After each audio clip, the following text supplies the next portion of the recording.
போகர் 7000 நம் கைக்கு வந்த கதை பார்ட் 4. நீங்க இன்னும் பார்ட் 1, 2, 3 பார்க்கலாம். அதை பார்த்துட்டு வந்துட்டீங்கன்னா நல்லா இருக்கும். லாஸ்ட் வீடியோல தட்சணாமூர்த்தி பூர்வ முனியை போய் போகரை கூட்டு வர சொல்லியிருப்பாரு. அவரும் போயிருப்பாரு. அதே மாதிரிக்கே போகரை பார்த்து பேசி அவரை கூப்பிட்டு கிளம்புறாரு. இதான் லாஸ்ட் பார்ட். ஓகே, இப்ப நெக்ஸ்ட் என்ன நடக்குதுன்னா, இப்ப கூர்வ முனியும் போகர்கிட்ட போய் அவரை கூட்டு கைலாய மலையில தட்சணாமூர்த்தி இருக்க இடத்துக்கு வந்துட்டாங்க. இப்ப இங்க வரவுமே இப்ப போகர் தட்சணாமூர்த்திக்கு ஒரு வணக்கம் செலுத்துறாரு. செலுத்தின உடனே இப்ப போகர் கூர்வ முனிக்கு என்னெல்லாம் மரியாதை கொடுத்தாரோ அதே மாதிரி மரியாதைய போகருக்கும் கொடுத்து பீஸா உட்கார வைக்கிறாங்க. அப்படி உட்கார வச்ச உடனே அகத்தியர் பேசுறாரு. அகத்தியர் என்ன பேசுறாருன்னா, போகநாதரே, நீங்க பாயும் புலிக்கு உபதேசம் பண்ணீங்க. புலி அதனோட தன்மையே மாறி அது ஒரு அமைதியான விலகா மாறுற மணிக்கு நீங்க பண்ணீங்க. அதுவும் இல்லாம பூனைக்கு 4 வேதம் ஓதுனீங்க. மொத்தம் ஒரு சிங்க குடும்பத்துக்கே அதோடைய முட்கர்ம வினைகள்லாம் அழிச்சு அதுக்கு ஒரு நல்ல ஒரு வாழ்க்கையை கொடுத்தீங்க. ஆதிரச கிணத்துக்கு போய் அங்க இருக்க ரசத்தெல்லாம் தூக்கிட்டு வந்தீங்க. நிறைய குளிகைகள் செஞ்சீங்க. அதுக்கப்புறம் மேரு மலைன்னு சொல்லக்கூடிய அந்த ஒரு மலைக்கு அப்பால் போனீங்க.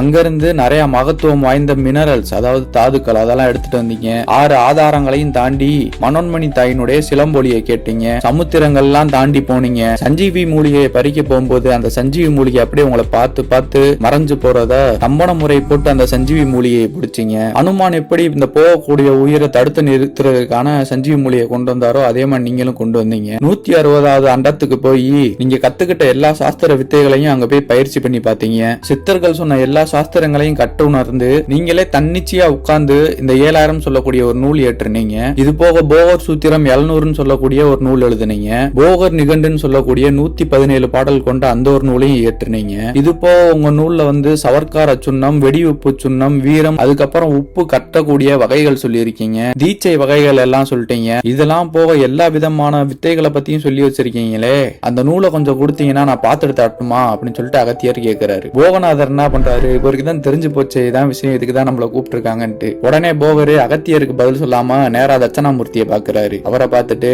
என் பாட்டருக்கு பாட்டரே, உங்க மகன் தானே நானு, நான் சொல்றதை கேட்டு நீங்க கொஞ்சம் கோவப்படக்கூடாது அப்படின்னு சொல்லி போகர் சொல்றாரு. என்னப்பா என்ன அப்படின்னு சொல்லி தட்சணாமூர்த்தி கேட்கிறாரு. நண்பர்களே, இதுலயே நான் இன்னும் கொஞ்சம் இன்ஃபர்மேஷன் சொல்லலாம் தான் நினைச்சேன். ஆனா என்னன்னா டைமிங் இப்பயே ஓவர் ஆயிடுச்சு. நம்ம நெக்ஸ்ட் வீடியோல பார்ப்போம். நீங்க இந்த ஸ்டோரியை கண்டினியூ பண்ண நினைச்சீங்கன்னா மறக்காம நம்ம VA Bus Padiv சேனலை ஃபாலோ பண்ணுங்க. அப்புறம் நெக்ஸ்ட் வீடியோல பார்ப்போம். பை நண்பா.